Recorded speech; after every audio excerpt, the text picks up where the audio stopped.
You're listening to Slasher Radio.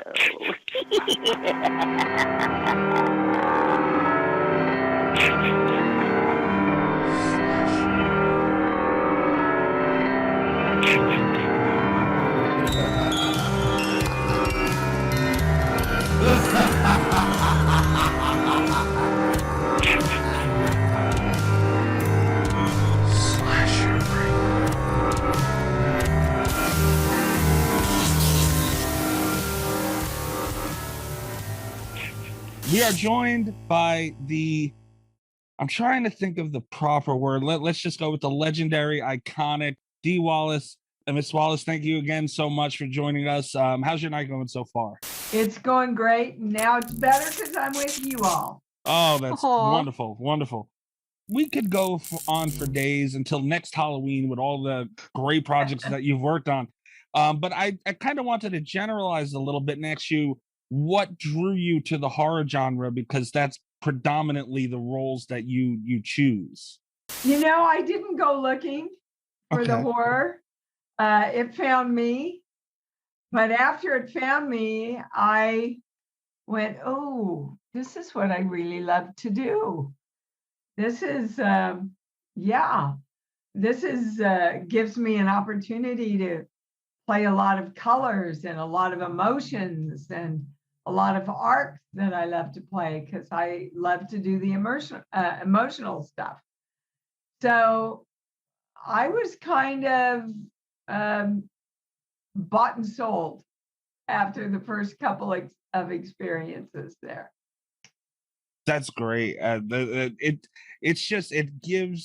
gives you, I think, an actor or actress the best opportunity to show range. Has always been my view as a fan. Yeah, Because I agree. yeah, especially the roles you've taken on. So speaking of one, a couple in particular, you've done a few projects with Rob Zombie. Yes. And like I said, you have such a wide catalog, so many different varieties of characters, but he has a very particular style and he's such a controversial director. I personally love his stuff, but what was it like working with him? Oh my God, I adore Rob. I just adore him. I adore him as a person and I love him as a director. He gives us so much freedom, so much creative freedom. And he himself is just so creative in just about every way, you could imagine. So I look forward to any time I get an email from Rob going, hey, you want to do something? Is it that casual? Do you just get emails? Yeah, kind of. He's a real casual guy. We usually do it through emails. I mean, I got the email about 3 from Hell, and I read it, and I wrote back, and I went, "Oh my God, Rob, I have to do this part, but I have to look like shit.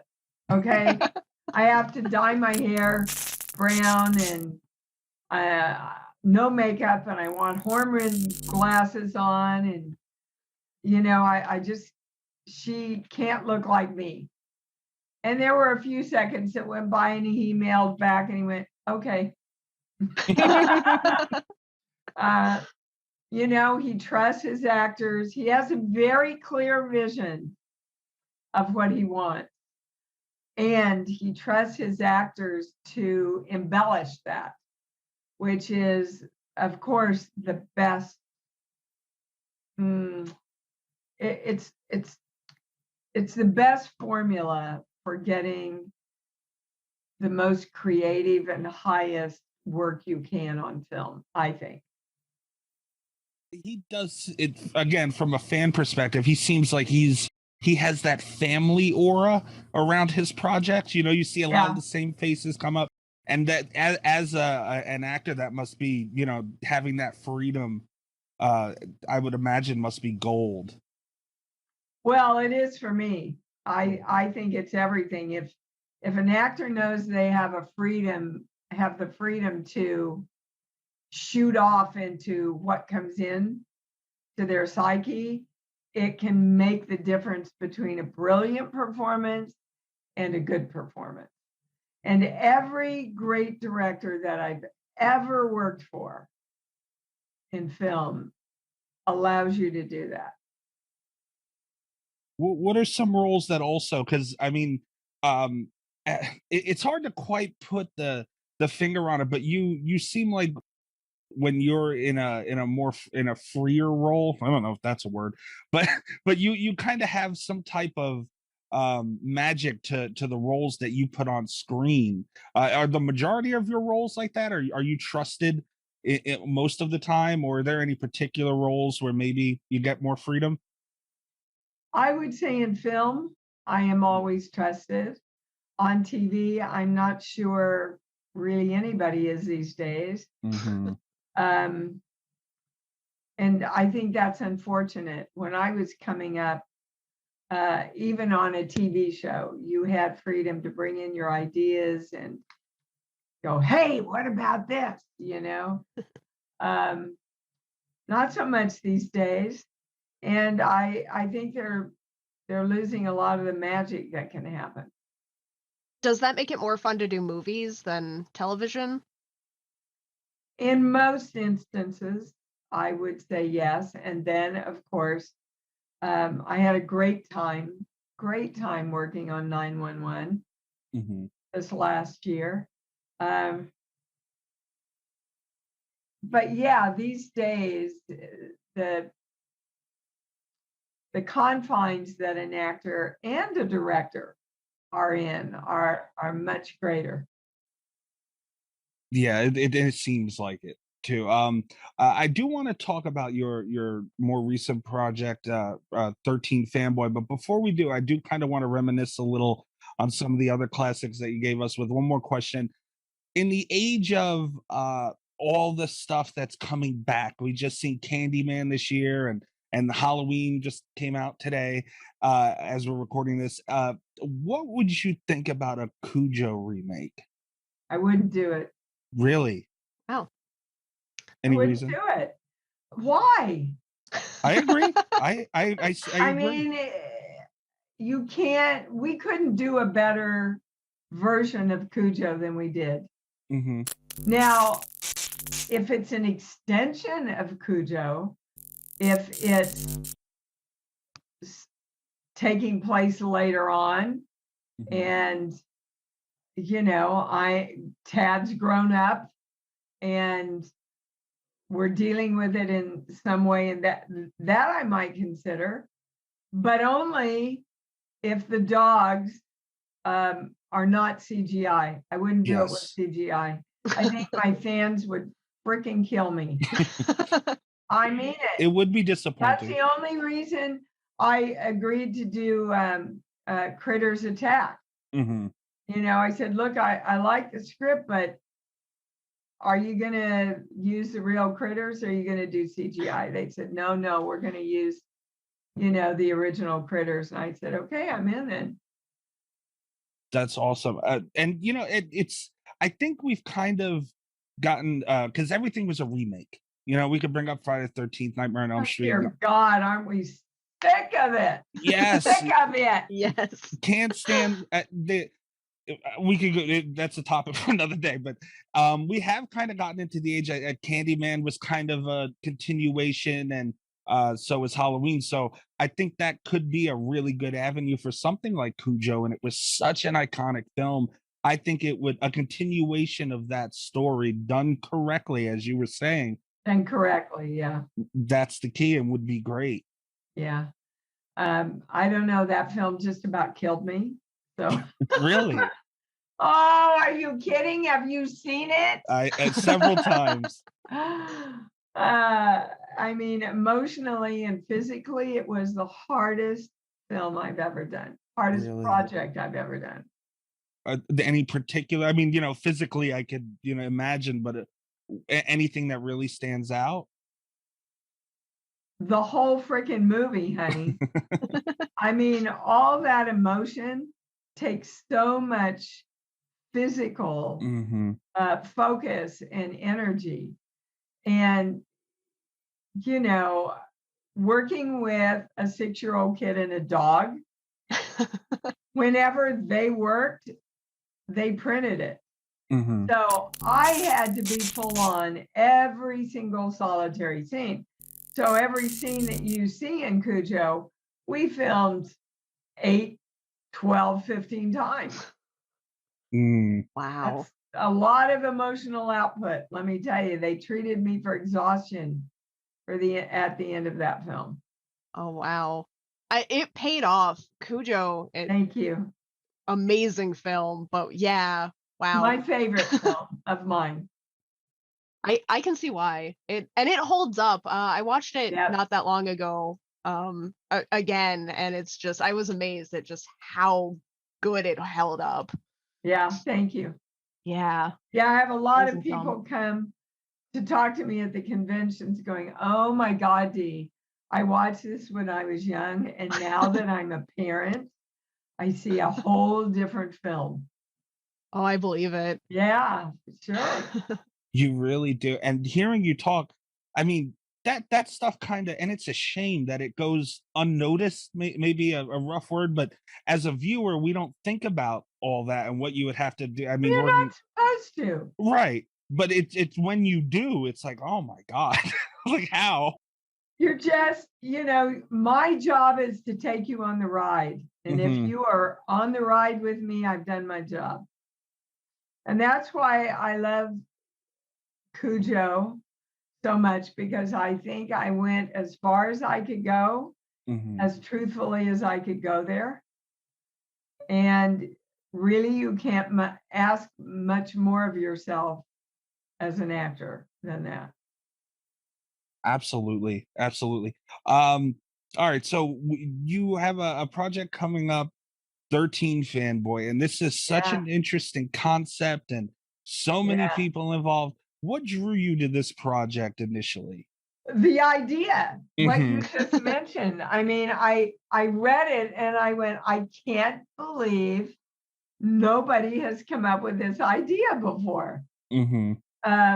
Myself and a lot of the actresses from Friday the 13th play ourselves. Right. And we play ourselves being stalked by a real killer. And I just thought it was such an ingenious idea. I liked the script. The script was very tight. I had a Zoom call with Deborah Voorhees, who directed it, instantly fell in love with her. And I think it comes out this next week, I think. Yes, the 22nd. Yeah, you guys are going to love it. I'm so excited.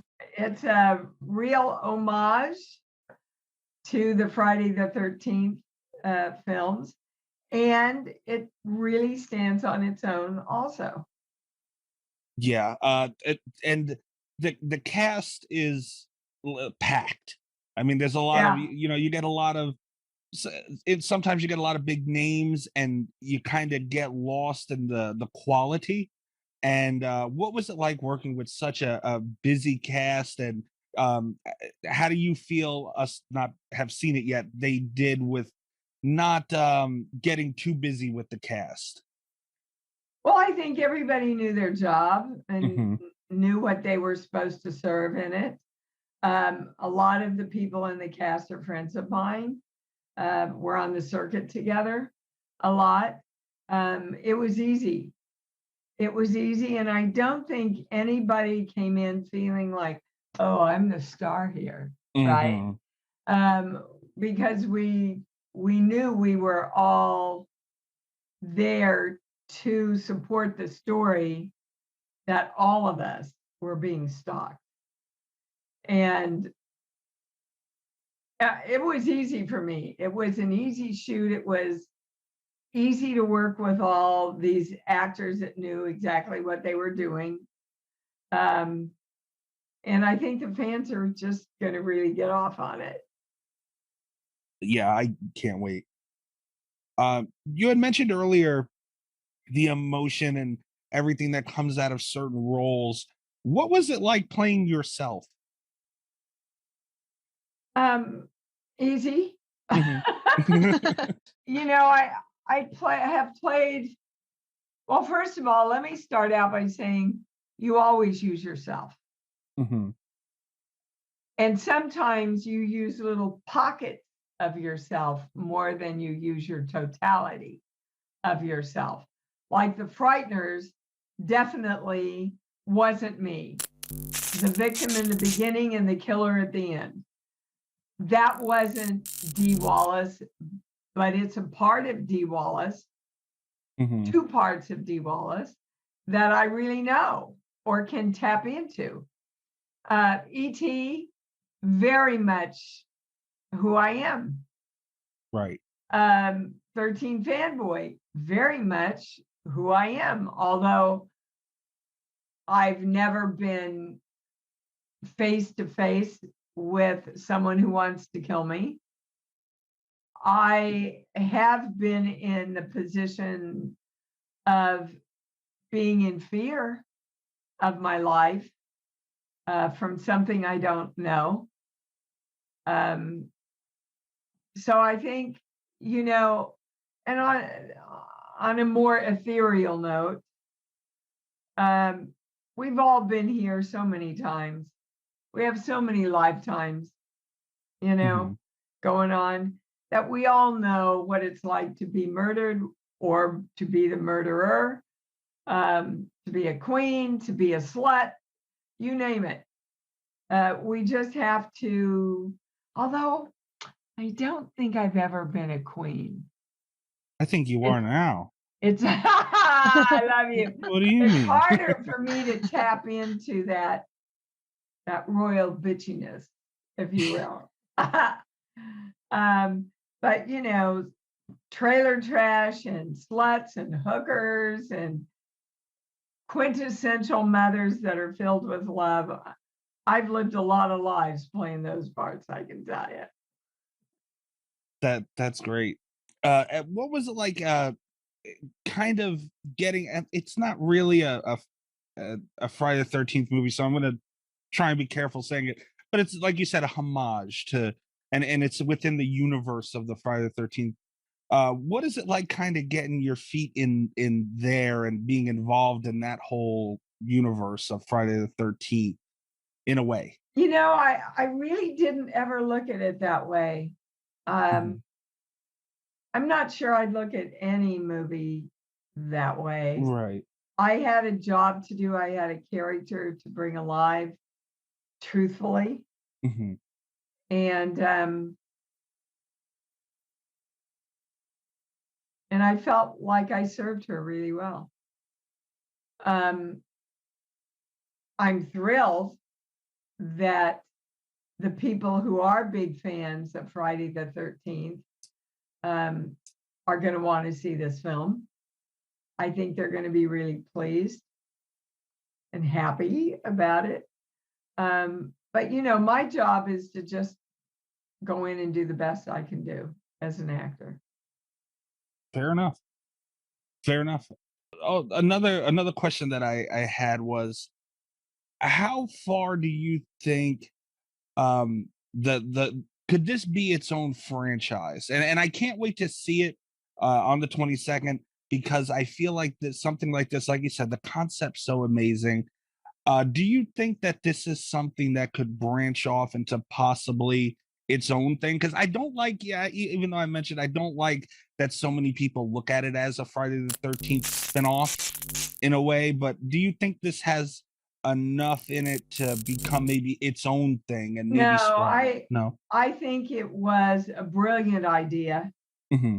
executed really well, and stands on its own. Fair enough. Sometimes you don't need it. Yeah, I mean, Stephen asked me when we were doing ET, he said, Dee, they're already asking me about a sequel. What do you think? And I said, I think you should leave it the classic it's going to be. And I'm really glad he has. That's probably one of the best calls in movie history. Thank you. Yeah. I think he was kind of leaning that way anyway. I'm sure my vote was just a vote, Hmm. but it's become our Wizard of Oz, Hmm. and the power and the truthfulness and the love that that brings forward for people, I'm not sure you can redo it. I would. It'd be hard for me to. I can't believe I didn't make my grandmother hate that movie, E.T.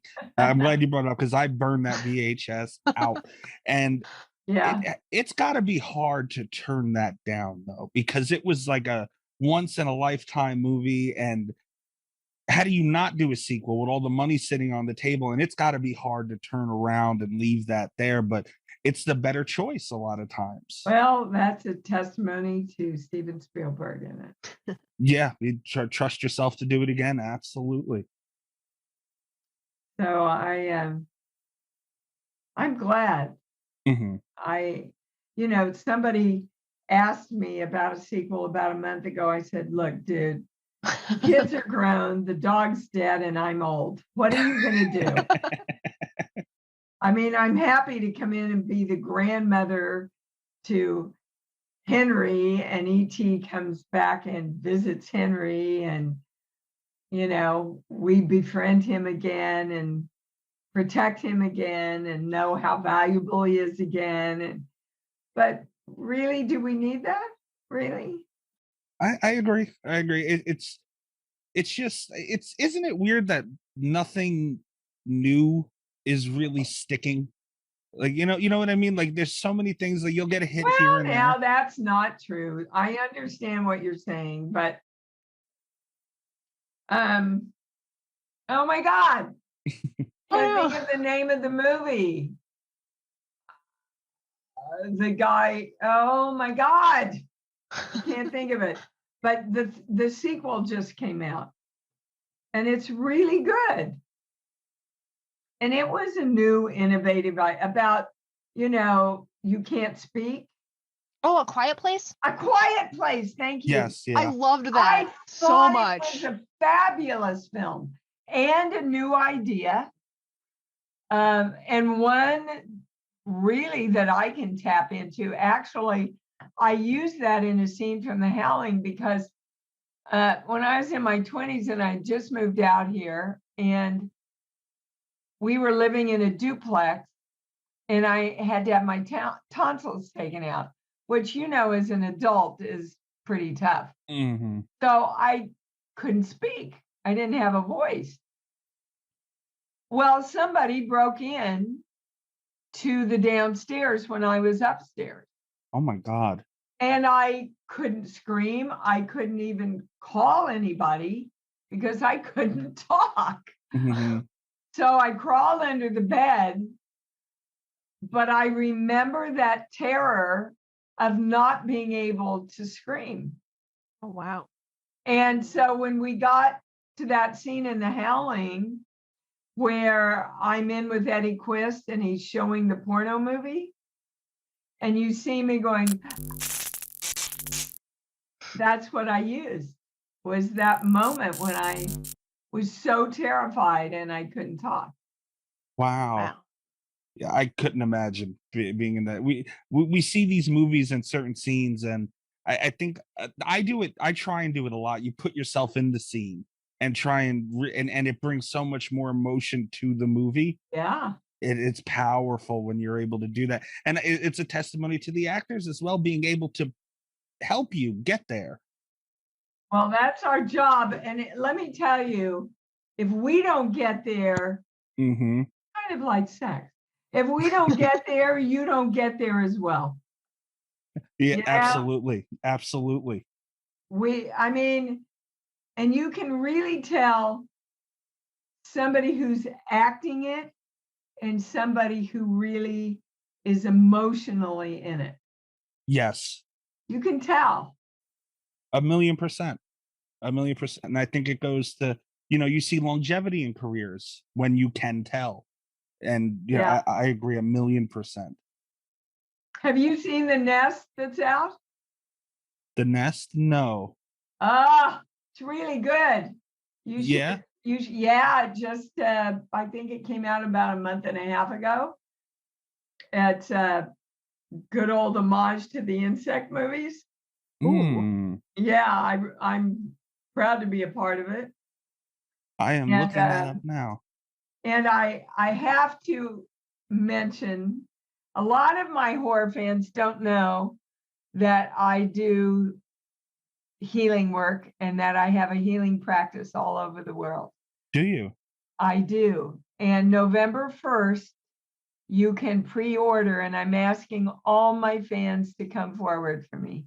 My 6th book, literally, it is the primer for creating everything you want in your life. It's called Born, Birthing a New You. Actually, you can pre-order it right now on barnesandnoble.com. Okay.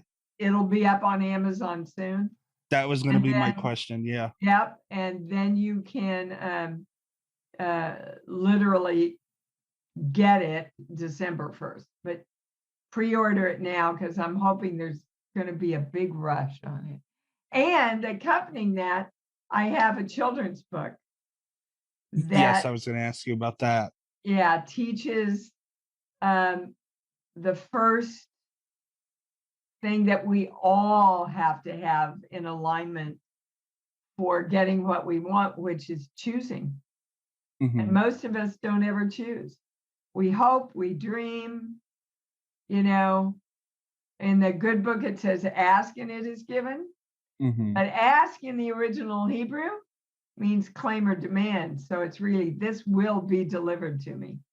So anyway, look up Born, Dee Wallace. I am pre-ordering it now. Are you? I am. Yeah. It looks amazing. It is. It's short, it's concise, it's fun. So many healing books. I don't know about you guys, but I go, holy hell, I'm never going to get through this. You know? So I wrote a book that was fun. It was an easy read. You get all of the basics you need to make more money, be healthier, find that great relationship, all of it. And what made you, because you have so many things going on, what made you want to write this book? Well, you know, guys, when you know the truth, you got to share the truth. Yes. And I have had so many friends and people in my family that was, what am I doing wrong? What am I doing wrong? I want to make more money. What am I doing wrong? Well, that's why I wrote the book.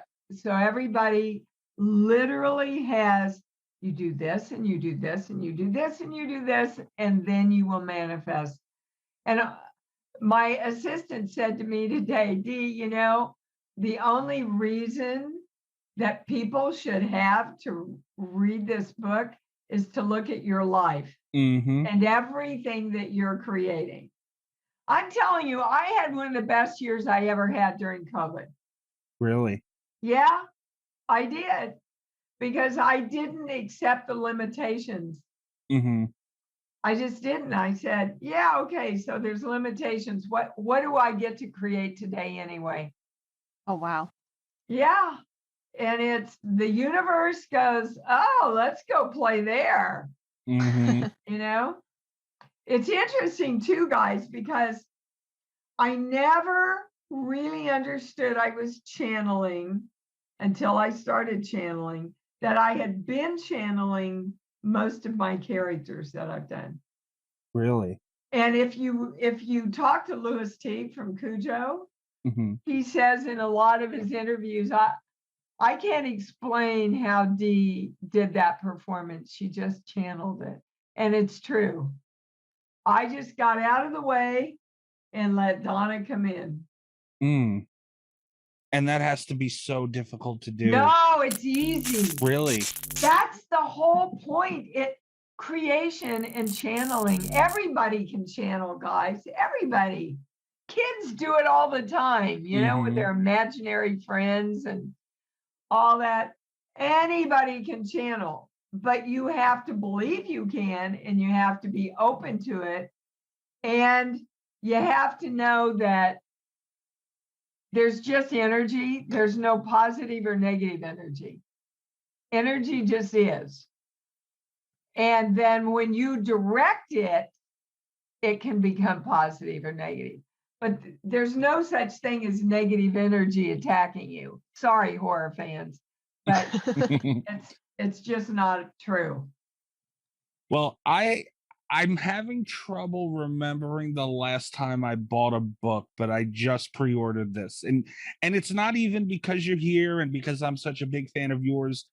You sold me on the material and the content, and I cannot wait to read this. I haven't I haven't said that about a book since I was probably in high school. Will you let me know? Because you're the prime audience that I'm hoping to touch with this. Absolutely. You know, I have a great respect for Eckhart Tolle. I can't freaking get through his book for the life of me. It's true. And I'm a high school teacher. Okay. Mm-hmm. So I wanted this book to be accessible to Joe Blow, who has an hour a day to read something, and it's going to change his life. That was my intention. My daughter, Gabrielle Stone, 2-time best-selling author, because of all these principles that I write in this book. Yeah, I can't wait. I cannot wait to get this. And it's just energy and from you, that, I mean, like you said, you kind of just have to look at you, and it can't be wrong. It has to be positive, and that's I'm trying to get a little more positivity in life, which I think everyone needs to do. Oh my God, do you think? Mm-hmm. Do you think? And guys, I'll just kind of leave you with this, and then we can go on to whatever people don't understand the power of love. Mm-hmm. They think it's some namby-pamby, squirrely little, oh, if he loves me and I love him. It is the most powerful force on earth. If you want to create something, love it. Love money and love your body and love that relationship you want. Most people are trying to create stuff from going, I'm so freaking tired and I hate the fact that I don't have it. Well, it's never going to get it for you, ever. But if you love it, then the universe goes, oh, let's go play there. Let's have sex with that. I'm looking for a little more of that in life too. So this might be That's right, baby. You can create it. That's amazing. I love that so much. I really do. Miss Wallace, I only really have one more question for you. Okay. And it's again kind of general, and I think you kind of answered it already, but I'll ask anyway. If you could take one of your characters and bring them to life, which one would it be? Oh my God. What an awesome freaking question. I've never had that question before. Wait, I have to think. Sure as hell not Patricia. Good answer. Not Greta. That's a great question. I think it would be Mary. Mary from E.T. Yeah. Yeah. She was kind, she was loving, she loved her kids. She had this amazing experience with love and friendship with this alien. Yeah, would be Mary. I love that. What a great question. Thank you. What a great question. Thank you for that question. Yeah, you guys spent so much time emotionally with your characters, and it's like the movie comes out and it goes away, and it shouldn't. I feel like there should be a reality tide somewhere rooted in there. Yeah. Wow. That it really kind of threw me against the wall, that realization. I wouldn't want to be, I love doing 10, but she was really kind of sad and didn't think too much of herself. I wouldn't want to be that.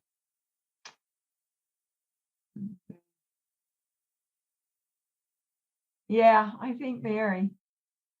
I mean, I loved Donna. I loved her strength from Cujo and her love for her kid, but Mhm. she was tormented in a lot of ways. Yeah. So yeah, Mary, hands down. I love Mary. the answer. Kat, did you have anything else before we wrap up? No, no. That's such a good question to end. I can't follow that up. Yeah, it's a great question. I'm really appreciative that you asked that question. I am. Thank you. Well, I'm appreciative of all the work you've done inside, outside the genre, just in general. And Miss Wallace, thank you so much for giving us some of your time. And I just wanted to say that today was one of those moments where we spend so much time enjoying your work on screen, and we become a fan, and we love the I guess the actor in your job. But like today, I fell in love with the person that you are, and Oh, I just wanted to say thank you so much for your time. I appreciate you. thank you. It was great being with you. Really was. Thank you. Everybody go spread more love. More love, more love. That's right. And is there anything else, anything you want to plug or tell people to get in touch with you, or? No, I think we've covered it all. You can find me Perfect. at iamdwallace.com. Anybody wants to make a private session with me, I can answer just about every block you have in your life. So Perfect. Thank you so much, Miss Wallace. Enjoy your night. Thank you. thank you. Have a good one, guys. Good night.